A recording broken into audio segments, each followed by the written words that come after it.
Hello students, आप सबका हमारे YouTube channel Vidyakul online classes में स्वागत है। मैं हूं ब्रह्मा सर और आप देख रहे हैं विद्याकुल ऑनलाइन क्लासेस। यह यूट्यूब का हमारा नया चैनल है विद्याकुल ऑनलाइन क्लासेस का। इस पर 9th क्लास से लेकर के 12th क्लास तक आपको math, science, SST, Sanskrit, Hindi, English हर प्रकार का सब्जेक्ट आपको दिया जाएगा, जिसको धीरे धीरे फॉलो किया जाएगा और आपको उस पर अध्ययन करना है। फिलहाल में हम लोग 9 से लेकर के 12 तक जो है कि मैथ पढ़ने का जो है कि कोशिश करेंगे और मैथ में हम आप लोग बताएंगे कि किस प्रकार से आपको अध्ययन करना है और किस प्रकार से आपको क्या पढ़ना है।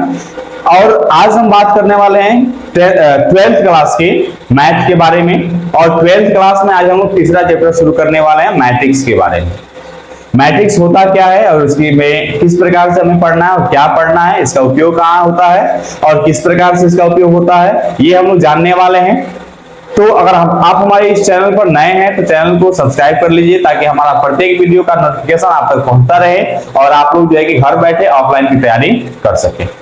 आइए शुरुआत करते हैं बिना कुछ देरी किए। आप जो हम लोग मैट्रिक्स के बारे में जानकारी प्राप्त कर रहे हैं, तो मैट्रिक्स में हम लोग क्या पढ़ना है ये हम लोग पहले जान लेंगे। कुछ आपको जो है शुरुआती जो चीज क्या क्या मिलता है उसके बारे में हम लोग थोड़ी जानकारी कर लेंगे, उसके बाद से हम लोग इसमें जो है कि आगे चर्चा करेंगे। ठीक है, तो हम आपसे यहाँ पे बात करें इस चैप्टर में आपको जो हम लोग मैट्रिक्स पढ़ने वाले हैं, ठीक है। मैट्रिक्स को हिंदी में हम लोग कहते हैं आव्यूह, ठीक है। इसके बारे में हम लोग चर्चा करेंगे। इसमें हमें 10.1 में क्या पढ़ना है, तो 10.1 में हम लोग जो है कि आव्यूह के बारे में, यानी आव्यूह के बारे में हम चर्चा करेंगे। किसके बारे में इसमें, तो इसका परिचय जानेंगे, ठीक है। और इसमें हम लोग जो है कि इसके प्रकार के बारे में हम लोग जानेंगे, ठीक है। और इसी में हम लोग जानेंगे कि दो समान प्रकार के आव्यूह क्या होते हैं और उसको किस प्रकार से हम लोग जो है कि देखते हैं और किस प्रकार से बनाते हैं। और आपका जो है कि दूसरा है 3.2 में आपको पढ़ना है। उसमें 10.2 में आपको पढ़ना है कि आव्यूहों पर संक्रियाएं जानना है आपको। संक्रियाएं किस तरह से हम लगाते हैं। अच्छा, आप लोग शुरू में हम लोग जब पढ़ते हैं तो शुरुआती कहां से करते हैं, गिनती जानते हैं। गिनती लेकर के 1 से लेकर के अनंत तक होता है, जोड़ घटाव गुणा भाग ये सब जानते हैं, ठीक है। तो आव्यूहों की जो संक्रियाएं हैं इस पे हम लोग को पढ़ना है, जोड़ घटाव और गुणा जानना है।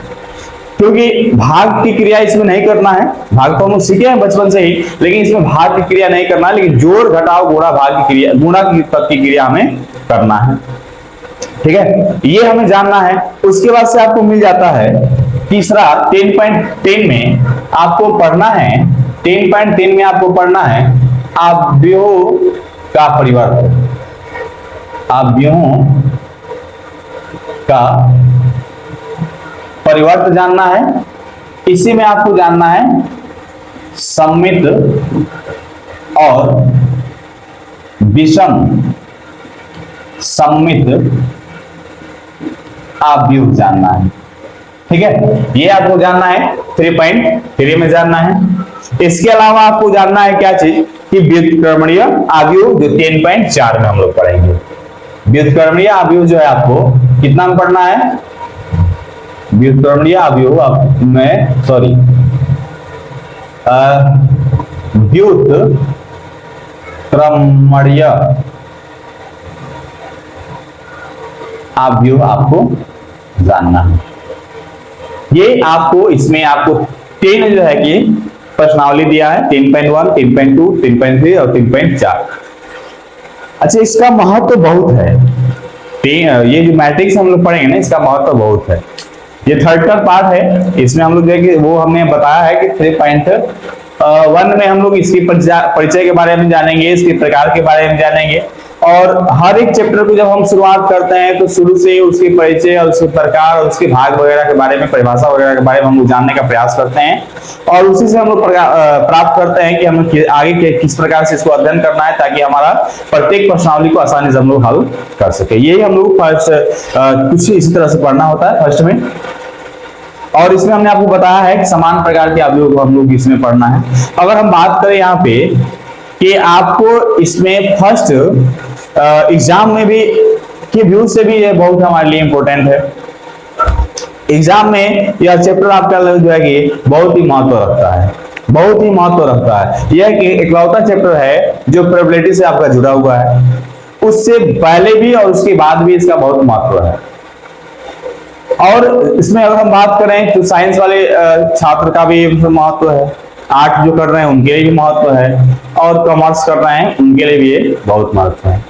और कॉमर्स में अगर हम बात ये भी कर लें और अच्छा मान लीजिए कोई लड़का जो है बीए कर रहा है, सीए कर रहा है और वो फाउंडेशन से कर रहा है तो ये चैप्टर उसको तो पढ़ना ही पढ़ना है और उसमें जानना ही जानना है कि उसको किस प्रकार से करना है। एमबीए बीसीए जो कर रहे हैं ये तो उनके लिए और ही महत्व रखता है। तो कुछ इस प्रकार से इसमें हम लोग जो अध्ययन करना है और ये ऐसे जो छात्र पढ़ रहे हैं तो हर एक छात्र जो साइंस से हैं, आर्ट्स से हैं, कॉमर्स से हैं, सबके लिए ये महत्व रखता है और सबको इसको पढ़ना है। अब जो है इस चैप्टर को बनाया गया तो क्यों बनाया गया, किस लिए बनाया गया ये जान लेंगे। तो सबसे पहले इस चैप्टर को बनाया गया समीकरण को हल करने के लिए। समीकरण को हल करने के लिए जैसे हम यहाँ पे आपको ले लें, एक समीकरण ले लेते हैं, आपको एक समीकरण ले लेते हैं कि x plus 2y minus 5z equal to 10।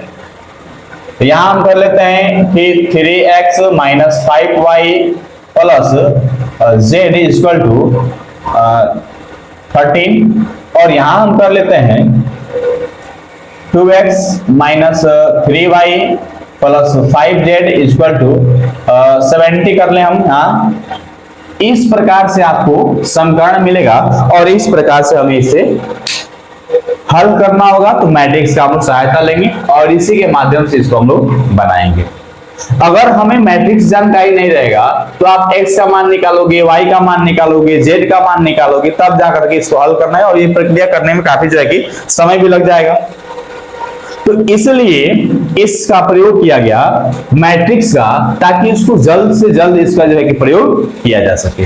अब थोड़ा हम आगे चलते हैं और इसमें चर्चा करते हैं आप लोगों को कि मैट्रिक्स के बारे में यदि हम चर्चा कर रहे हैं तो हम यहाँ पे अगर बात करें, मान लीजिए कि मोना, एक मिनट, मान लीजिए कि यहाँ पे मोना एक लड़की है ना, मोना एक लड़की है, वह बाजार जाती है और कुछ सामान खरीद लेती है। तो सामान खरीदती है, जैसे वो खरीदती है पेन खरीद लेती है, उसके बाद से वो कॉपी खरीद लेना चाहती है तो कॉपी भी ले लेती है। ये उसके पास होता है। मोना जो कॉपी लेती है और पेन लेती है तो पेन उसने ले लिया, 2 पेन ले लिया और कॉपी जो है उसने 5 कॉपी ले लिया। तो इसको आप किस फॉर्म में लिख सकते हो? इसे हम इस फॉर्म में लिख सकते हैं ना, आसानी से इस फॉर्म में लिख सकते हैं इसको कि हम यहाँ पे लिख सकते हैं इसको 2 और कॉपी उसने कितना लिया है, 5 लिया है। इस प्रकार से लिख करके हम इसको ऐसे कर सकते हैं, है ना, कर सकते हैं इस तरह से। अच्छा, मोना के साथ एक और लड़की है जो गई हुई है और मोना के साथ में जो लड़की है उसका नाम है सोना। मोना और सोना ये दोनों सहेलियां हैं, दोनों गई हुई हैं। तो सोना भी कहती है कि मुझे कुछ ले लेना चाहिए, मैं बाजार आई हूं। तो ये भी क्या करती है, एक पेन ले लेती है और कॉपी जो है 2 कॉपी ले लेती है। ठीक है, तो इसको हम कैसे लिख पाएंगे? तो इसको आप लिख पाइएगा कि आप इसको लिख लेंगे कैसे, 2 मोना का पेन है और 5 कॉपी है। तो यहाँ पे आप लिख लो 2 और यहाँ लिख लो 5। यहाँ सोना 1 है और 2 इसने जो है कि कॉपी लिया, यानी 1 और 2। इस प्रकार से कुछ हम जो है कि इसको करके लिख सकते हैं, इस तरह से लिख सकते हैं। और यदि हम बात करें तो इन दोनों ने ही मतलब इतना ले लिया। और यदि हम आगे चलते हैं तो इनके साथ एक और सहेली होती है गोपी। एक जो है गोपी इनकी सहेली है, वह भी जो है पेन ले लेती है। वह पेन मतलब लेती है, कहती कि मेरे पास पेन है, पेन नहीं लूंगी। वो क्या करती है, कहती कि मैं कॉपी ले लेती हूँ। तो जो है कि 3 कॉपी ले लेती है इस प्रकार से। तो हम इसको लिख सकते हैं कैसे, इसको हम इस प्रकार से लिख सकते हैं कि 2 5 1 और 2 और फिर जो है कि यहाँ पे 0 और वो, इस प्रकार से कुछ करके हम लिख सकते हैं। जैसे अगर हम बाजार जाते हैं तो बाजार से अगर कोई वस्तुएं हम खरीदते हैं तो वस्तुओं को जब खरीदा जाता है ना, तो उसके लिए दुकानदार जो है एक बिल बनाता है जिसपे एक रेट लिखा रहता है। आपने कितना जो है सामान लिया है वो लिखा रहता है, कौन सा सामान है वो लिखा रहता है, तो एक क्रम में रहता है। तो इसको भी हमने एक क्रम में ही लिख लिया है। अच्छा, अगर हम ये भी बात करें, मोना जो है बाजार गई है तो सिर्फ पेन और कॉपी ही नहीं लेती है, वो एक और सामान ले लेती है। क्या ले लेती है, तो पेंसिल। उसको पेंसिल की आवश्यकता है, इसलिए वह पेंसिल भी कहती है मैं पेंसिल भी ले लूंगी तो कुछ उपयोगी हो जाएगा। तो मोना जो है 2 पेंसिल ले लेती है, सोना एक भी पेंसिल नहीं लेती है। वो कहती है मुझे पेंसिल की आवश्यकता नहीं है, मैं कॉपी और पेन से काम चला लूंगी। गोपी जो है ये कहती है कि मुझे आवश्यकता है, इसलिए वो क्या करती है कि वो एक पेंसिल ले लेती है। अब इसको आप कैसे लिखोगे, इसको आप लिख सकते हैं ना इस प्रकार से। आप इसको लिख सकते हैं इस तरह से, लिख सकते हैं क्या, 2 5 और 2 2 5 2 ऐसे लिख सकते हैं। 1 2 0 लिख सकते हैं आप, यहाँ 1 2 और इसको 0 लिख सकते हैं। गोपी के द्वारा लिया गया जो पेन है 0 है, 3 है और 1 है, यानी उसने 0 पेन लिया, 1 कॉपी लिया और सॉरी 3 उसने जो है कि कॉपी ले लिया और 1 जो है कि उसने क्या कर दिया, पेंसिल ले लिया, है ना। इस प्रकार से हम इसको जो है कि लिख सकते हैं, कोई दिक्कत इसमें आपको नहीं है। ये हमारा क्रम हो गया सजाने का, है ना। अब ये सजाने का क्रम हो गया ना, तो इसको हम लोग क्या बोलते हैं, जैसे मोना के द्वारा लिया गया ये मोना के द्वारा एकदम क्रम में लिया गया, तो पेन उसने लिया है इस प्रकार से और ये जो है उसने कॉपी ले लिया है। ये मोना के द्वारा लिया गया, ये सोना के द्वारा लिया गया, ये मोना के द्वारा, ये सोना के द्वारा और ये जो है कि गोपी के द्वारा लिया गया। यहाँ पर भी वही बात है। और इनका जो ये क्रम बन रहा है, ये पेनों की संख्या, ये कलमों की संख्या है। ये पेनों का क्रम है, ये कॉपियों की क्रम है, कॉपी का क्रम है। यहाँ पे भी वही बात है कि यहाँ पे आपको सोना ने जो है कि सॉरी मोना ने जो है कि ये क्रम में खरीदा हुआ, ये मोना का सारा सामान है, ये जो है सोना का सारा सामान है और ये जो है कि गोपी का सारा सामान है। और ये वाला जो क्रम है, ये वाला आपको, ये वाला जो क्रम है ये पेनों को दर्शा रहा है, ये वाला जो क्रम आपको दर्शा रहा है ये कॉपी को दर्शा रहा है और ये वाला जो क्रम दर्शा रहा है वो आपको पेंसिल को दर्शा रहा है, ठीक है ना।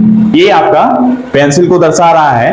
अब हम इसकी बात करें, इस क्रम में यदि हमने लिखा है, ये क्रम हम आपको बता रहे हैं, तो इसको हम लोग क्या कहते हैं, इसको किस नाम से जानते हैं।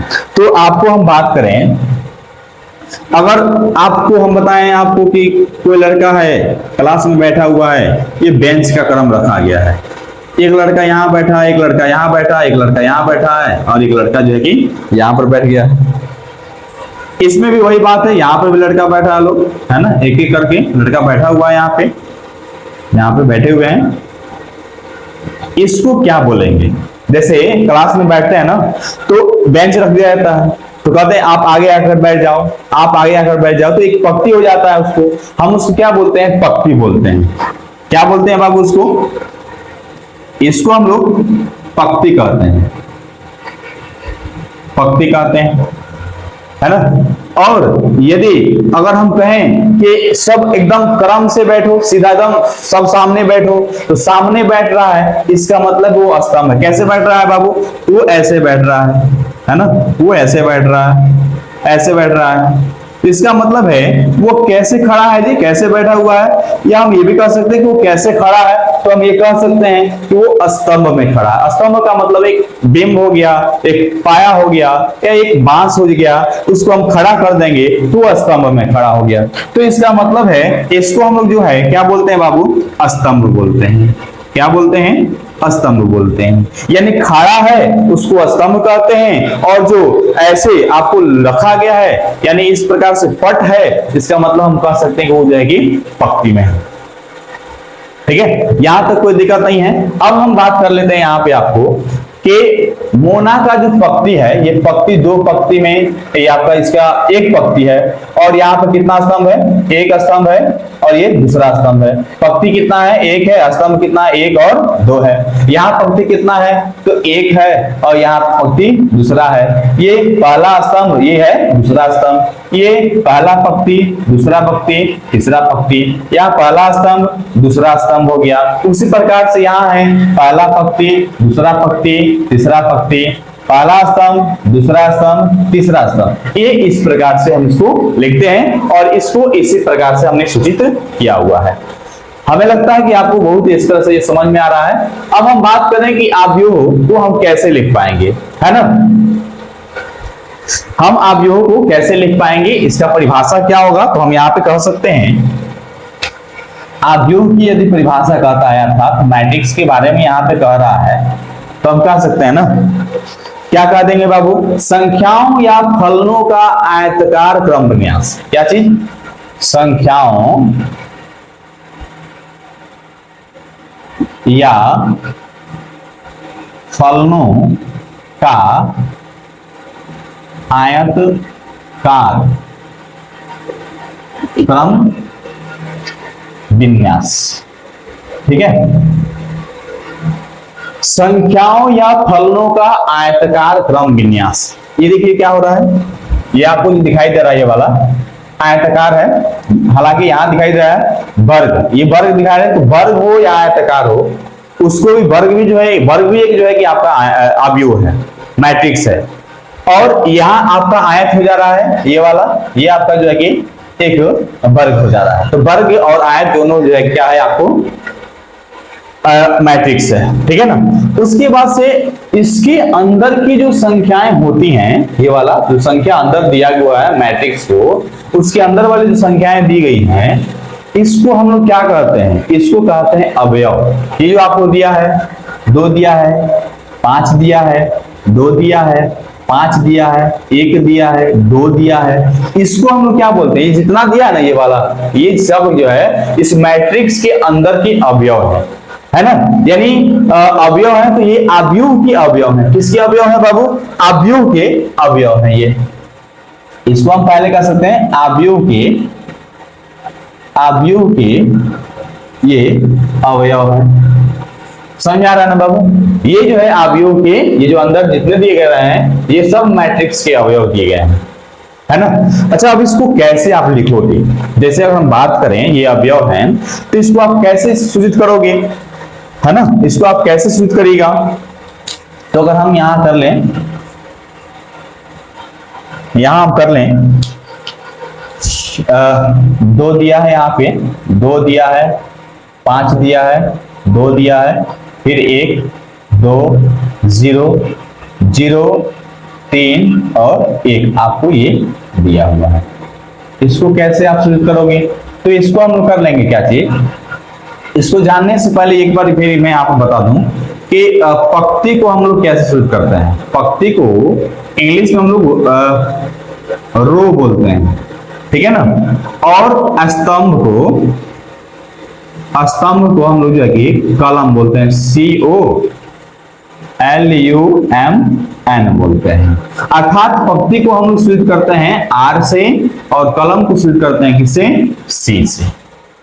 तो अब हम इसको यहां पे कह सकते हैं, ये वाला जो भाग है आपका, ये वाला, ये हो गया आपका R1, ये हो जाएगा आपका R2, ये हो जाएगा आपका R3, ये वाला जो भाग होगा आपका, ये हो जाएगा आपका C1, इसको कहेंगे आप C2, और इसको कहिएगा आप C3।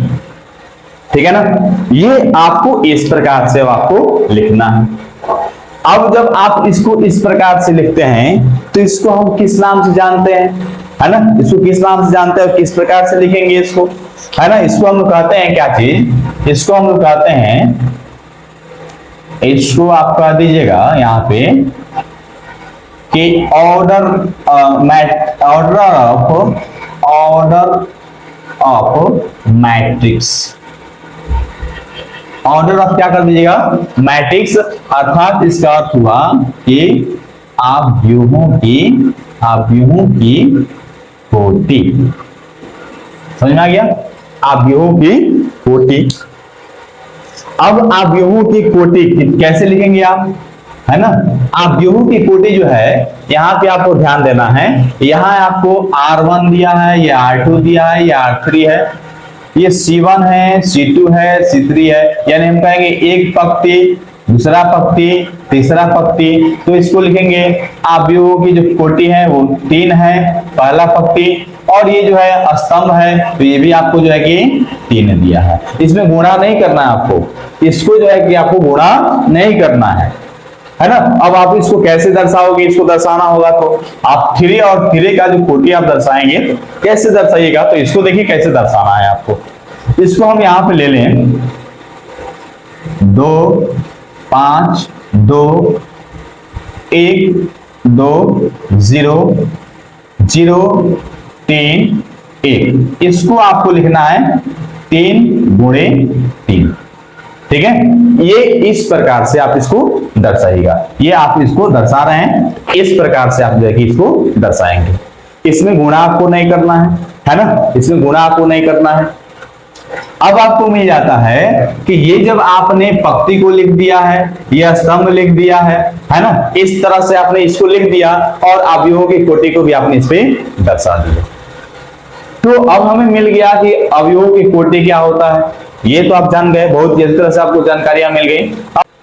अब आपको जानना है, इसमें हम आपको एक चीज और बता दें,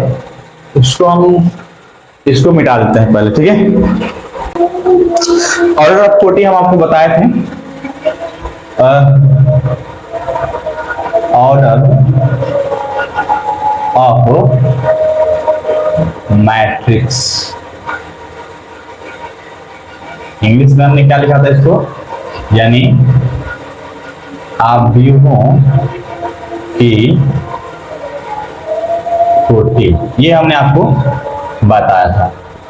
और इसमें बताया था हमने 3 गुणे 3 लिया था, यानी 3 गुणे 3 नहीं हमने लिया था। देखिए ये समझाने के लिए हम लिख रहे हैं, 2 गुणे 1 भी हो सकता है, 1 गुणे 2 भी हो सकता है, इस प्रकार से हम लिख सकते हैं।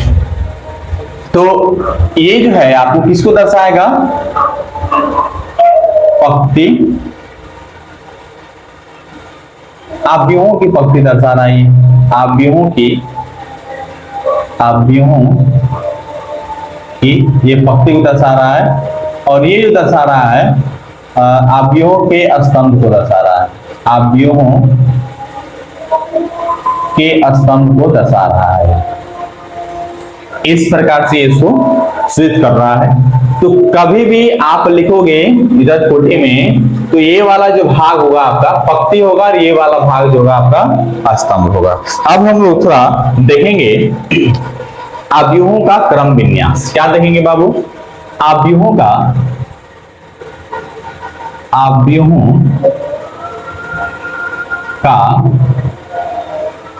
क्रम विन्यास, ठीक है। ये है हमारा अवयवों का क्रम विन्यास, हम लोग देख रहे हैं। अवयवों के क्रम विन्यास हम लोग देख रहे हैं कि हमने जो कोटि लिया था बाबू, अवयवों का जो कोटि लिया था, अवयवों का जो कोटि है, इसको हमने किया था 3 गुणे 3। इसको आपको स्विच करना होगा तो आप कैसे करोगे, ठीक है ना।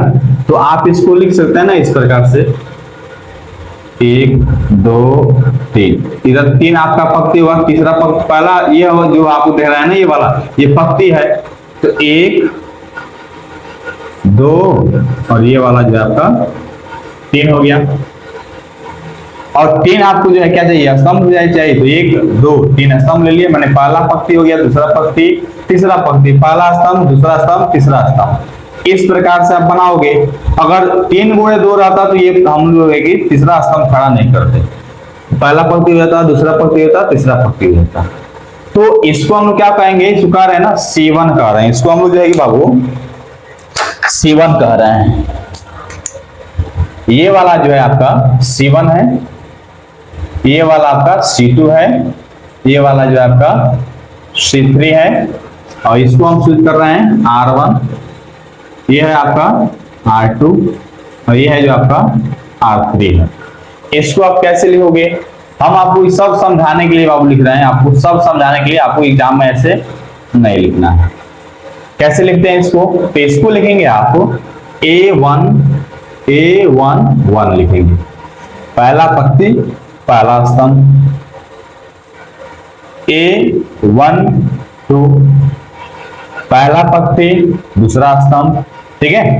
और इसको लिखेंगे A1 3 पहला पंक्ति और तीसरा स्तंभ, ठीक है ना। इसी प्रकार से हम इसको भी लिख लेंगे कि A2 और 1 यानी दूसरा पंक्ति पहला स्तंभ। फिर इसको लिखेंगे आप A2 लिख लोगे, तो इसको हम कहेंगे कि पहला पंक्ति और दूसरा स्तंभ। यहां हो जाएगा आपका A2 3 यानी दूसरा पंक्ति और ये तीसरा स्तंभ।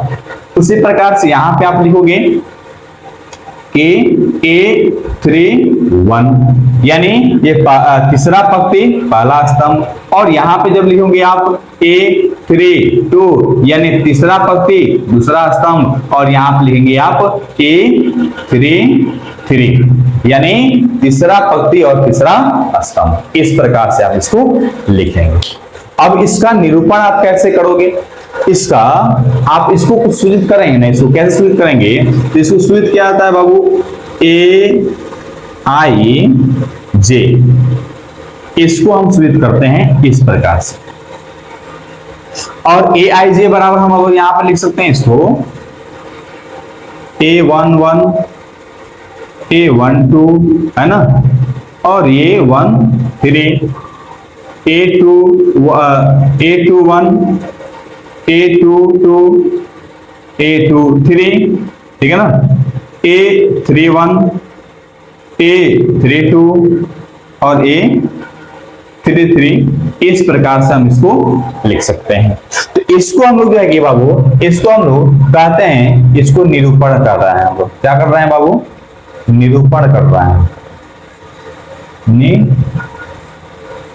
निरूपण यानी कैसे दर्शाते हैं। अच्छा, इसका मतलब अब क्या होगा, इसका मतलब होगा पहला ये वाला जो है आपका पहला पंक्ति और ये पहला स्तंभ है, तो इसका मतलब हो गया कि आपको पहला यहां आपका हो जाता है कि पहला पंक्ति आपका हो जाएगा I, और I का मान हो जाएगा आपका 1, है ना। और दूसरा स्तंभ यानी पहला आपका स्तंभ होगा, इसमें पहला स्तंभ होगा, इसमें क्या J, और J का जो यहाँ पे मान होगा तो कितना हो जाएगा, 2 हो जाएगा। इस प्रकार से हम इसको जो है कि लिख सकते हैं। यानी I का मान, अगर हमको इसका मान निरूपण करना है, इसका मान हमें निकालना हो, AI का मान, J का मान, तो इसमें I का मान जो होगा 1 होगा और J का मान होगा 2। यहां अगर हम दूसरे पंक्ति में चलते हैं, सॉरी पहला पंक्ति है और दूसरे स्तंभ में आते हैं, तो I का मान कभी भी 1 होगा और यहाँ पे होगा 2। यहाँ I का मान 1 होगा, यहाँ I का मान 3 हो जाएगा, यहाँ I का मान 2 होगा और J का मान 1 हो जाएगा। इस प्रकार से हम इसको जो है कि निरूपित करते हैं। और इसके अंदर जो दिया हुआ है बाबू ये वाला, अगर मान लीजिए हमें आपको एक और पेयर हम आपको बना कर देते हैं, ठीक है, हमें एक और पेयर आपको बनाना है। कि ए आई जे बराबर 2 गुणे 2 का बनाकर दिखाइए। तो आप कैसे बनाओगे इसे? तो आप इसको बना सकते हैं ना, इसको आप बना सकते हैं कि 2 मतलब आपको क्या बनाना है, 2 आपको पंक्ति बनाना है, पंक्ति आपको बनाना है कितना 2, और स्तंभ बनाना है आपको कितना 2 बनाना है। तो आप कैसे बनाओगे इसको, ए आई जे, और इसको हम लोग देखिए मुड के अंदर, सॉरी आप मैट्रिक्स के अंदर रख लेते हैं, और यहां हम लिखेंगे ना A11 A12, तो पहला पंक्ति हो गया, अब पहला स्तंभ और दूसरा स्तंभ हो गया, और यहाँ पे दूसरा पंक्ति A21 और यहाँ हो जाएगा A22 हो जाएगा।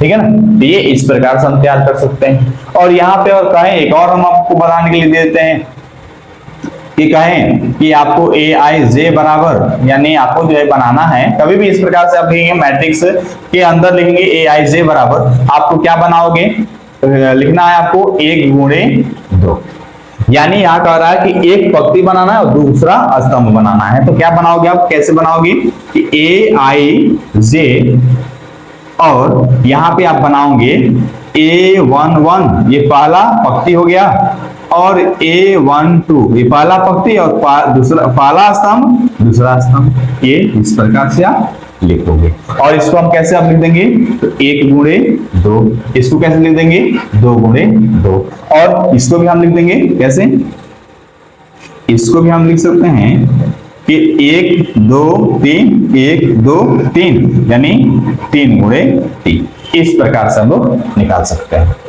यहां तक कोई दिक्कत हमें लगता है कि आपको नहीं हुआ होगा, सब कुछ आपको आसान भाषा में समझ में आ गया होगा। तो मैं उम्मीद करता हूं कि आप बहुत ही अच्छी तरह से इसको समझ गए होंगे। अब जो है हम कल वाले क्लास में आपको बताएंगे कि आपको इसका उदाहरण बताएंगे, ए आई जे का मान निकालना बताएंगे, और इस प्रकार से आपको पेयर दिया रहे तो उसको आप कैसे बनाओगे, इस प्रकार से हम चीजें आपको कल क्लास में बताएंगे। अगर यहाँ तक आपको समझ में आ गया है तो आप कमेंट में हमें जो है कि बता सकते हैं कि हमें यहाँ तक समझ में आया है, और आपको कुछ इसमें समझ में नहीं आएगा आप कमेंट करके बता सकते हैं, फिर हम आपको वहां पे बताने का प्रयास करेंगे। और हम एक बार फिर आपसे कहना चाह रहे हैं कि अगर आप हमारे इस चैनल पर नए हैं तो चैनल को सब्सक्राइब कर दीजिए, और अपने दोस्त मित्रों के पास इसको शेयर करिए ताकि वो भी इस चैप्टर को आसानी से पढ़ सके।